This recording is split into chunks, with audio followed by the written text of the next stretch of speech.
নজর রাখবো পরবর্তী সংবাদে। কুম্ভতে প্রাণ হারিয়েছেন 1000 জন পুণ্যার্থী। একেবারেই 1000 জন পুণ্যার্থীর মৃত্যু হয়েছে বলে যে সংবাদ বা যে মন্তব্য আজকে করেছেন খার্গে, এবং খার্গেকে নিজের মন্তব্য এই মুহূর্তে ফিরিয়ে নেওয়ার আর্জি করেছেন উপরাষ্ট্রপতি। তবে আজকে খার্গের এই মন্তব্যকে কেন্দ্র করে কিন্তু রীতিমতো উত্তাল হয়েছে সংসদ। জগদীপ ধনকরের নির্দেশ মানতে নারাজ হয়েছে কংগ্রেস সভাপতি। যাব বিস্তারিত, আমাদের সঙ্গে রয়েছে প্রতিনিধি শেখ মনিরুল। মনিরুল, কি জানতে পারছো আজকের এই খার্গের মন্তব্যকে কেন্দ্র করে? সংসদে মল্লিকার্জুন খার্গে তিনি অবশ্যই মার্জনা করবেন। তিনি এআইসিসি সভাপতি এবং একেবারে রাজ্যসভার সাংসদ, এবং তিনি যেহেতু রাজ্যসভার সাংসদ, আজকে রাজ্যসভায় বক্তব্য রাখার সময় তিনি কি বলেছেন তিনি বলেছেন হচ্ছে তিনি যেটা বলেছেন সেটা হচ্ছে মহাকুম্ভে প্রায় 1000 জন পুণ্যার্থীর মৃত্যু হয়েছে, এবং এই যে 1000 জন পুণ্যার্থী মৃত্যুর কথা তিনি বলতেই এরপরই কিন্তু সংসদে একটা ঝড় ওঠে। যে যোগী প্রশাসন বারবার করে বলছেন 30 থেকে 35 জনের মৃত্যু হয়েছে, সেইখানে সেই সংখ্যাটা তিনি যখন এক লাফে 1000 নিয়ে গেছেন, তারপরই কিন্তু বিজেপি সাংসদরা তেড়ে ওঠে এবং পুড়ে ওঠে, এবং তিনি তার বিজেপি সাংসদরা পাল্টা দিতে থাকে যে মল্লিকার্জুন খার্গের কাছে যদি প্রমাণ থাকে সে মল্লিকার্জুন খার্গে সেই 1000 জনের নামের তালিকা প্রকাশ করুন, এবং তার কাছে কি ডকুমেন্টস রয়েছে, তার কাছে কি তথ্য প্রমাণ রয়েছে সেগুলো মল্লিকার্জুন খার্গে প্রকাশ করুন। তাহলে মল্লিকার্জুন খার্গের মতো একজন সিনিয়র নেতা এবং সিনিয়র একজন সাংসদ সংসদকে যেভাবে বিচলিত করছে, সেটা তার বিরুদ্ধে কিন্তু ব্যবস্থা নেওয়ার আর্জি পাল্টা উপরাষ্ট্রপতি তথা রাজ্যসভার চেয়ারম্যানের কাছে জানিয়েছেন বিজেপি সাংসদরা।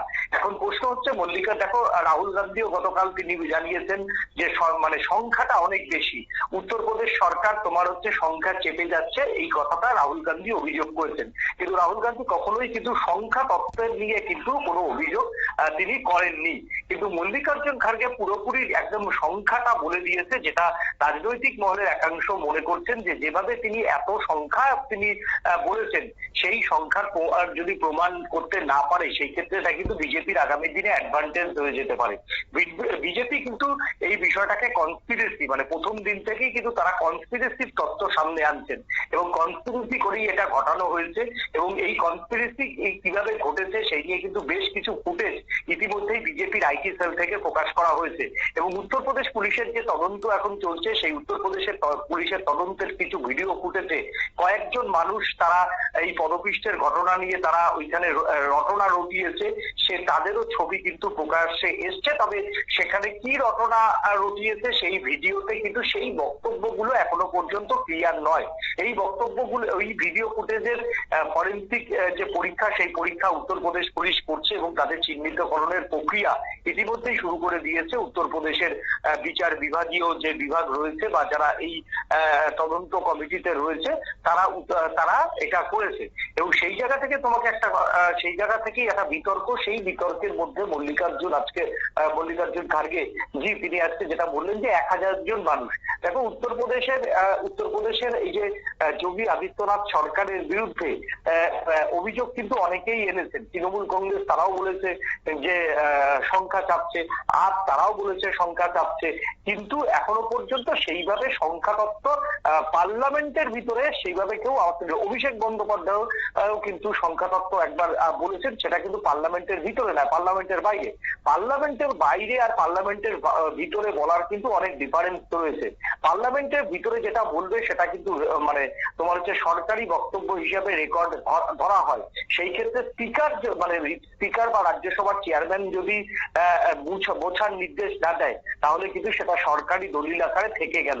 এখন যেটা রাজনৈতিক নেতা হিসেবে যেটা অভিষেক বন্দ্যোপাধ্যায় কিন্তু একই কথা বলেছেন প্রায় 1000-এর উপর, সেটা কিন্তু কোথাও কোনো সরকারি বক্তব্য নয়, এবং সেটা তিনি রাজনীতির ক্ষেত্রে বলেছেন।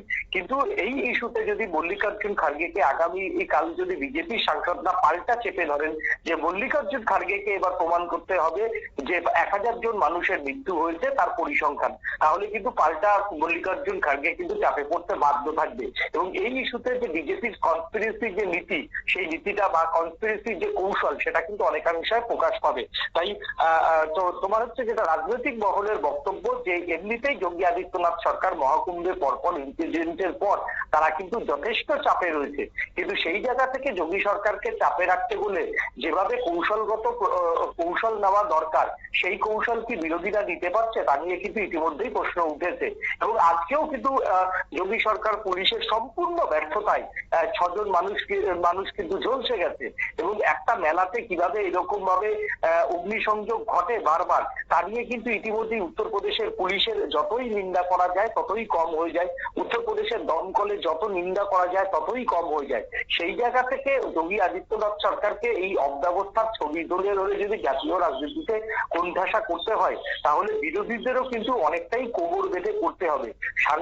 সংসদে এইরকম কথা বলে হয়তো ঝড় পাওয়া যাবে, হাততালি পাওয়া যাবে, কিন্তু তাতে অনেকাংশেই আগামী দিনে কিন্তু বিজেপি কিন্তু এই যে কনস্পিরেসি তত্ত্ব এখন লাগাতার বিজেপি যে কনস্পিরেসি তত্ত্ব আছে সেটা যদি প্রতিষ্ঠা পেয়ে যায় তাহলে যোগী আদিত্যনাথ সরকারের আমলে যে কুম্ভ মেলাকে নিয়ে সত্যিই যে তোমার হচ্ছে অব্যবস্থার ছবি প্রকাশ পেয়েছে সেটা নিয়ে কিন্তু খুব একটা বেশি আগামী দিনে তাকে কোণঠাসা করা সম্ভব হবে না বলে মনে করছেন রাজনৈতিক মহলের একাংশ।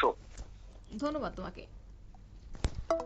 অর্থাৎ এই অধিবেশন শুরু হওয়ার পরে কিন্তু কুম্ভ ইস্যুতে রীতিমতো বিরোধীরা সুর চড়িয়েছেন এবং তারপরে খার্গে তিনি মন্তব্য করেছেন যে কুম্ভতে নাকি মৃত্যু হয়েছে প্রায় 1000 জনের এবং অন্যদিকে তারই পাল্টা মন্তব্য করেছেন জগদীপ ধনকর এবং তিনি বলেছেন যে খার্গের এই মন্তব্য তিনি যেন ফিরিয়ে নেয়, কেননা তিনি যে এখানে যেটা পেশ করেছেন তার বক্তব্য একেবারে গুরুত্ব থাকে কিন্তু সেখানে গোটা বিশ্বের কাছে মন্তব্য গেছে আজকে খার্গের এই বক্তব্যের পর এবং তারপর সেটা যদি সত্যি না হয় আগামী দিনে খার্গেকে যে একটা পস্তাতে হবে সেটা কিন্তু আর বলার অপেক্ষা রাখে না। যাই হোক, আজকে এই মহাকুম্ভের এই বক্তব্যকে কেন্দ্র করে কিন্তু রীতিমতো শোরগোল সৃষ্টি হয়েছিল সংসদে। নিয়ে নিচ্ছি ছোট্ট একটি বিজ্ঞাপন বিরতির সঙ্গে থাকুন।